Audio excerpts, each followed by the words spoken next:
घरेलू gas cylinder के दामों में फिर से लगी आग। घरेलू गैस सिलेंडर 15 रुपए महंगा हुआ। घरेलू गैस सिलेंडर 888.50 पर पहुंचा 903.50 रुपए पर। व्यावसायिक गैस सिलेंडर के दामों में 3 रुपए की कमी। 19 किलो का व्यावसायिक गैस सिलेंडर 1748 रुपए पर है।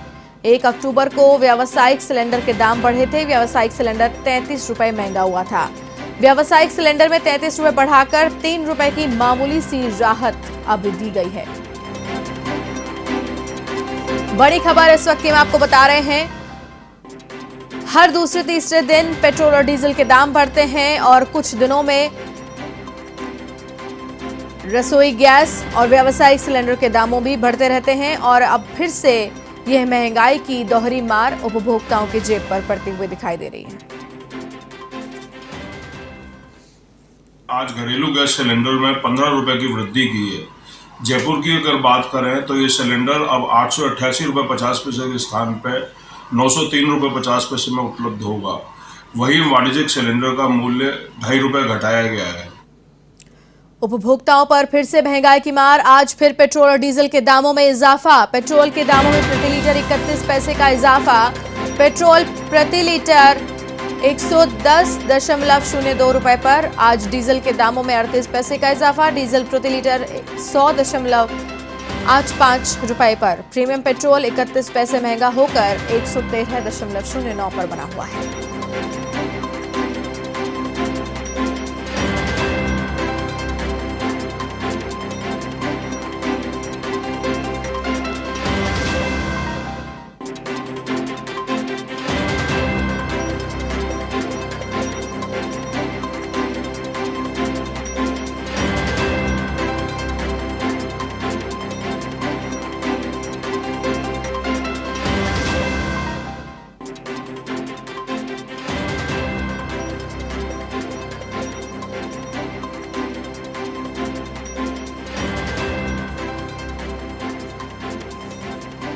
तो आपको बता दें कि आज फिर से पेट्रोल, डीजल और प्रीमियम पेट्रोल के दामों में इजाफा हुआ है। पेट्रोल में 31 पैसे का इजाफा हुआ है। कीमत 110.02 रुपए पर है।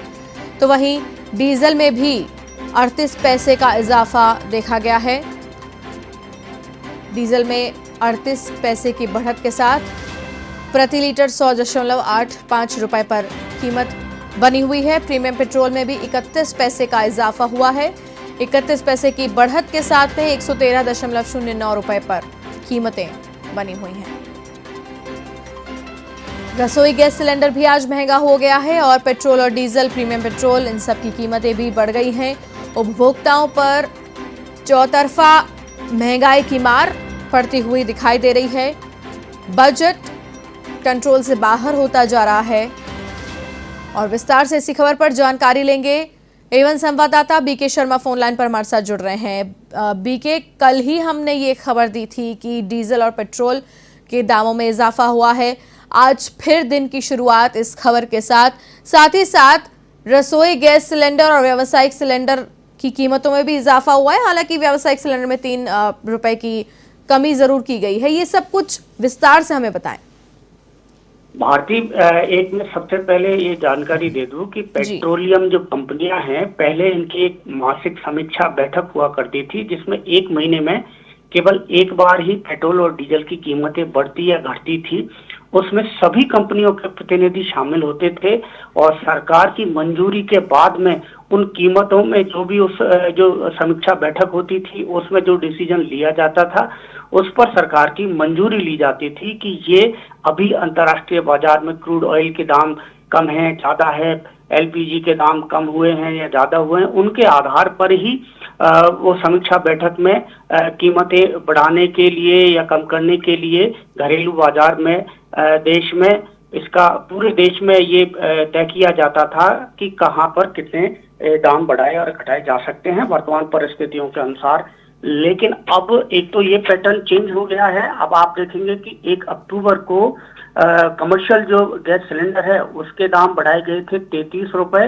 तब ऐसा लगा था कि उस समय जो घरेलू सिलेंडर है उसके दाम नहीं बढ़ाए गए थे, तो लगा कि शायद घरेलू सिलेंडर पर थोड़ी राहत रहेगी कि कीमतें नहीं बढ़ाई गई हैं। लेकिन अब आप देखेंगे कि महज 6 दिन बाद ही ये घरेलू गैस सिलेंडर के भी दाम बढ़ा दिए। और ये 3 रुपए कम करने की बात है व्यावसायिक सिलेंडर पे, तो आप देख सकते हैं 33 रुपए जब 5 दिन पहले बढ़ाए हैं तो अब 3 रुपए कम किए हैं। तो ये आप अनुमान लगा सकते हैं कि किस तरह का ये फेरबदल है और इससे क्या राहत मिल सकती है। तो ये 33 रुपए बढ़ाकर 3 रुपए कम करना, ये मुझे नहीं लगता कि इसका कोई असर होगा। और दूसरी बात पेट्रोल डीजल की है, तो वो तो लगातार बढ़ते जा रहे हैं। और जब बीच में 5-6 दिन कम हुए थे डीजल के दाम, तो महज 15 पैसे 16 पैसे इस तरह से थे। और अब आप देखेंगे कि धीरे धीरे जो बढ़ते हुए 20-21 पैसे से अब 30-32 33 रुपए पैसे तक लगातार बढ़ना शुरू हो गए हैं। तो ये बढ़ता जा रहा है। और डीजल जो अभी तक 100 रुपए से नीचे था, वो भी अब 100 रुपए के ऊपर हो गया है, 100 रुपए लीटर। और डीजल और पेट्रोल के बीच में जो गैप हुआ करता था कभी, इसलिए लोग डीजल की गाड़ियां खरीदते थे क्योंकि डीजल सस्ता होता था और पेट्रोल महंगा होता था। लेकिन अब पेट्रोल और डीजल के बीच का जो गैप है वो बेहद कम हो गया है, केवल 8-9 रुपए का ये अंतर है।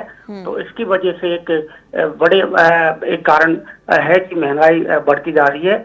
लेकिन एक ये भी सरकार की ओर से ये अघोषित है, कोई अधिकृत सूचना या ऐसा कोई नोटिफिकेशन जारी नहीं हुआ है, लेकिन सरकार के सूत्रों से ये भी जानकारी मिली है कि जो इलेक्ट्रिक वाहन है उनको बढ़ाने के लिए, उनका थोड़ा सा प्रचलन बढ़ाने के लिए, उनकी खरीद में इजाफा करने के लिए सरकार की ओर से कोशिश की जा रही है कि पेट्रोल और डीजल के दाम बढ़ाए जाएं। इसके साथ ही जो सीएनजी है उसको भी बढ़ावा देने के प्रयास किए जा रहे हैं। लेकिन अभी इनका जो नेटवर्क है वो बहुत कम है। सीएनजी जो स्टेशन हैं जहाँ से भरवाई जा सकती है वो अभी है नहीं। और दूसरा ये है कि इलेक्ट्रिक वाहन तो बहुत ज्यादा कीमत है उनकी। जो पेट्रोल की गाड़ी 8 लाख रुपए के आसपास आती है, यदि उसी गाड़ी को जैसे टाटा नेक्सॉन ले तो वो 16 लाख रुपए की आती है इलेक्ट्रिक व्हीकल। एकदम से उसकी कीमतें बहुत ज्यादा हो जाती है। तो अभी या तो सरकार इनकी कीमतें और कम करें इलेक्ट्रिक वाहनों की, यह प्रयास सराहनीय हो सकता है, लेकिन अभी उपभोक्ताओं की पहुंच से बाहर है। देखिए, यहाँ पर आपकी बात को काटते हुए मैं एक बात आपसे कहना चाहूंगी कि सीएनजी का प्रचलन बढ़ाने के लिए या फिर इलेक्ट्रॉनिक गाड़ियों का यूज ज्यादा हो, ये बढ़ाने के लिए हम पेट्रोल डीजल की कीमतें बढ़ा दें, मुझे नहीं लगता ये तो कहीं से सही है। अगर उनका प्रचलन हम बढ़ाना चाहते हैं तो उनकी कीमतों में भी तो हम डिक्रीमेंट कर सकते हैं, उनकी कीमतें गिराकर भी तो उनका प्रचलन बढ़ाया जा सकता है। हाँ, ये आपका कहना बिल्कुल सही है, क्योंकि कीमतें पहले उसको उपभोक्ता की पहुंच में आने दें, उसका नेटवर्क ज्यादा हो। अभी गिनी चुनी कंपनियों ने गिनी चुने मॉडल ही बाजार में उतारे हैं, वो भी बहुत महंगे हैं। और अभी इनका जो चार्जिंग स्टेशंस का नेटवर्क नहीं है सरकार का। और अभी तक जो कीमतें हैं, सर्विस स्टेशन है, बैटरी की उपलब्धता है, ये सारी चीजें अभी इसका नेटवर्क सरकार को पूरा तैयार करना पड़ेगा। और इसकी जो कीमतें हैं वो भी कम करनी पड़ेंगी। सीएनजी स्टेशन अब आप देखेंगे राजधानी जयपुर में केवल वहां पर एक स्टेशन है दिल्ली रोड पर कुकस में। इसके अलावा सिटी के अंदर सीएनजी फिलिंग की स्टेशन नहीं है। तो आप पहले ये इस तरह के जो नेटवर्क है, जो इंफ्रास्ट्रक्चर है उससे रिलेटेड, वो उसको आपको डेवलप करना पड़ेगा, उपभोक्ताओं की पहुंच में लाना पड़ेगा। उसके बाद इस तरह की कोशिशें सरकार की ओर से की जा सकती हैं। लेकिन उपभोक्ता इसके लिए फिलहाल तैयार नहीं है, क्योंकि उसके पास सुविधाएं नहीं है भारतीय। जी बीके, साथ ही साथ हमें ये भी देखना होगा कि इन सब चीजों के बढ़ने का भी एक लेवल होता है। उपभोक्ता कितना सहन कर सकता है ये भी तो सरकार को समझना होगा। जनता सरकार क्यों चुनती है कि वो हमारी परेशानी समझ सके, लेकिन अगर ये परेशानी वो नहीं समझ रही है, सहन से बाहर होती जा रही है ये चीजें, बजट बाहर होता जा रहा है, तो कैसे उपभोक्ता अपना घर खर्च चलाएगा? दूसरी बड़ी बात ये भी है भारती की इन दिनों में कोविड काल के बाद में अभी भी अगर सरकारी क्षेत्र को छोड़ दे तो निजी क्षेत्र में वेतन की कटौती हुई है, नौकरियों से लोगों को निकाला गया है, बहुत सारी समस्याएं लोगों के पास है। तो ऐसे में जिस सेक्टर पर सरकार का नियंत्रण है, कम से कम वहां राहत दी जा सकती है। और पेट्रोल डीजल पर अभी सरकार का ही नियंत्रण है, सरकार की कंपनियां ही इसका डिस्ट्रीब्यूशन वितरण करती हैं, विपणन करती हैं। तो अभी सरकार को इसको ध्यान में रखकर, उपभोक्ता की परेशानी को ध्यान में रखकर और इस पर ध्यान देना चाहिए। पर मुझे लगता है कि सरकार का भी इस ओर ज्यादा ध्यान नहीं है, और अभी दूसरे जो चुनावी मुद्दे हैं उन पर ज्यादा ध्यान दिया जा रहा है। उपभोक्ताओं से जुड़े हुए मुद्दे पर सरकार का ध्यान नहीं है, और दूसरे विपक्षी और दूसरे दलों का भी इसमें कोई ज्यादा ऐसा रोल नहीं है कि जिससे सरकार का ध्यान आकर्षित किया जा सके। ये तमाम मुद्दे हैं जो फिलहाल देश में नगण्य हैं, गौण हैं, लेकिन उपभोक्ताओं के ऊपर इनका बहुत बड़ा असर है और उपभोक्ता इसके कारण परेशान भी है। भारती जी, बीके, तमाम जानकारी के लिए आपका बहुत बहुत धन्यवाद। तो ये थे एवन संवाददाता बीके शर्मा, हमारे साथ फोन लाइन पर जुड़े हुए थे इस खबर पर।